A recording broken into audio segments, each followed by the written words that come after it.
Welcome back. The Treasury's so-called extraordinary measures are underway. Secretary Janet Yellen sending the Speaker House Kevin McCarthy a letter outlining the U.S.'s first move to avoid a debt default. Alon Moy joining us now with that story. Alon, unbelievable time. Extraordinary times call for extraordinary measures. Where do we stand right now? Yeah, that's right, Brian. Secretary Yellen told Congress that the deadline for raising the debt limit is a moving target. The letter states, quote, the period of time that extraordinary measures may last is subject to considerable uncertainty, including the challenges of forecasting the payments and receipts of the U.S. government months into the future. Now, Yellen had previously projected that Treasury could keep paying the bills at least through early June. Notably, in today's letter, she did not provide a time frame, but urged Congress to act quickly. Still, Republicans and Democrats continue to point fingers at each other today. GOP Representative Scott Perry tweeted, enough is enough. We must use every opportunity to rein in out-of-control spending. The debt ceiling fight is that opportunity.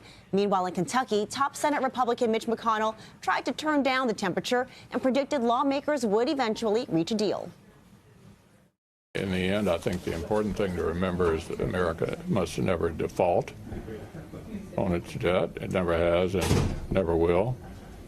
But we'll end up in some kind of negotiation with the administration over what are the circumstances or conditions under which the debt's going to be raised. Now, Brian, we're hearing very different messages from Republicans in the House and in the Senate, which suggests there's still a long way to go before compromise. Back to you. All right, what's the way out here? Is there an exit strategy for this? Give us some good news, Alon.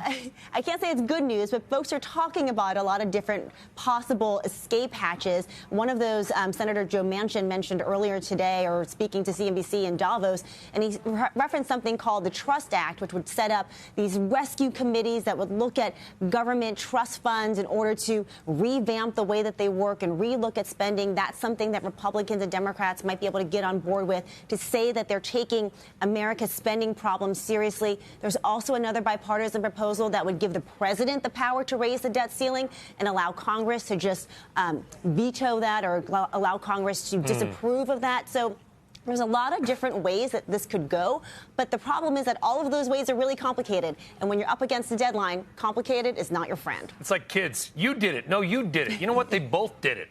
Neither party is innocent in this debt fight. Alon, thank you very much.